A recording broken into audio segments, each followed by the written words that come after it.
يا أيها الذين آمنوا كتب عليكم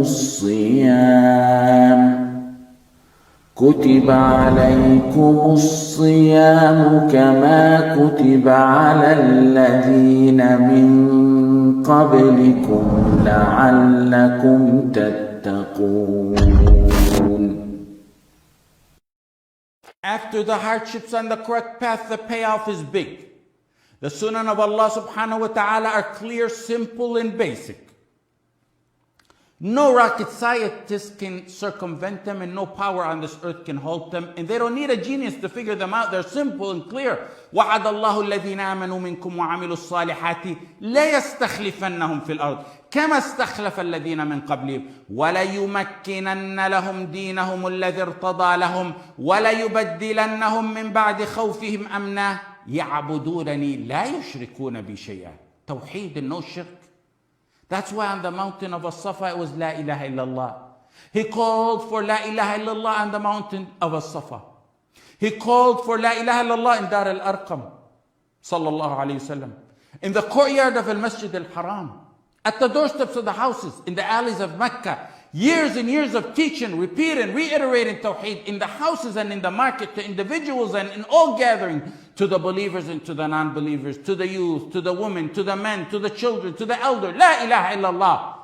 That is how he was able to raise the most successful generation in the shortest time, who led the globe with lightning speed. Once they established Tawheed and raised the pure banners, and after they liberated their hearts and actions from anything other than Allah subhanahu wa ta'ala, they were then worthy of the promised victory from the one who never breaks his promises.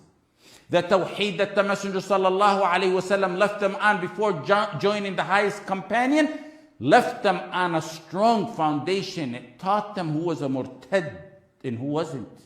They overcame the challenges with Tawheed. Abu Ubaid al-Qasim ibn Salam ibn Abdullah in Kitab al-Iman, he said pertaining to the matter of Ridda, he said the jihad of Abu Bakr as-Siddiq and the Muhajirin and Ansar radiallahu anhum against the ones who denied giving the zakah was identical to the Messenger sallallahu alayhi wasallam's jihad towards the people of shirk, with no difference between them, even if they didn't deny it as a concept of Islam.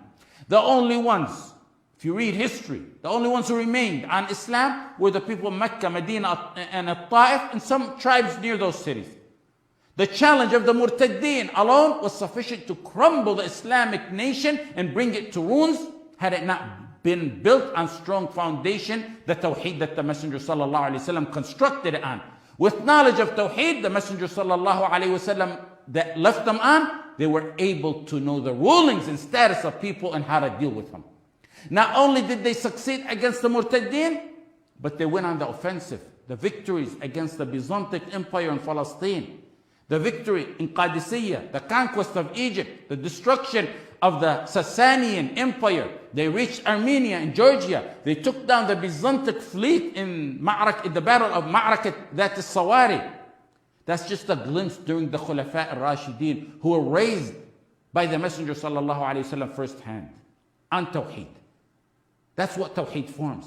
A child we raise on al-usul, al-thalatha, will stand to the biggest of their shuyukh and fools, like those who shamelessly and boldly call a leader of a secularist country a khalifa.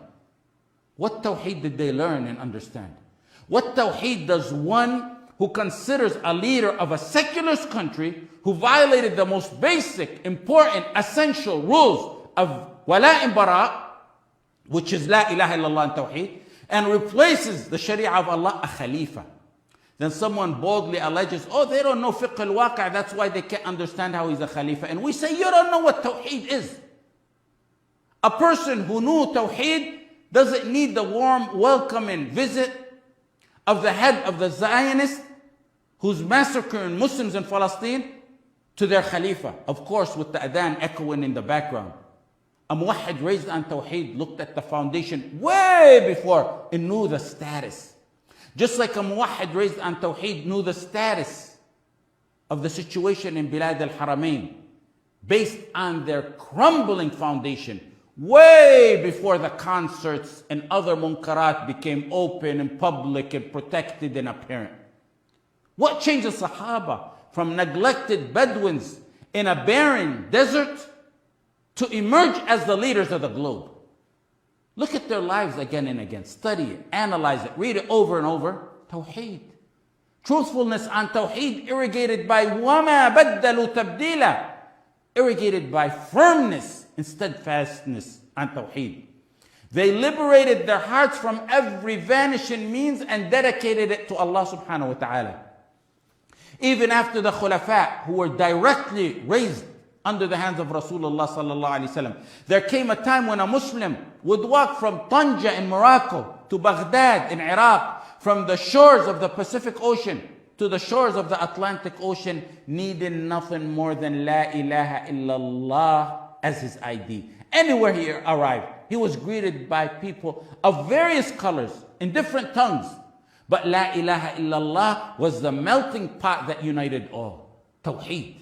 Tawheed penetrated the hearts and pumped life into it. أَوَمَنْ كَانَ مَيْتًا فَأَحْيَيْنَاهُ وَجَعَلْنَا لَهُ نُورًا يَمْشِي بِهِ فِي النَّاسِ.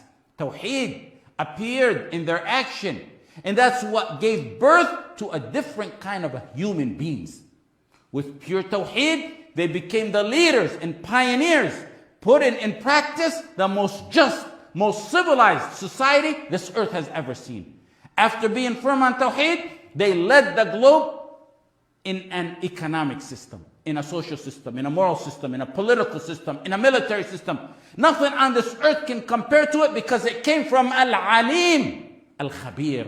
It came from Allah, Jalla fi Ula. Diamonds and pearls and palaces awaiting the man of Tawheed. Virgins and wine, never-ending time, and gardens with rivers beneath.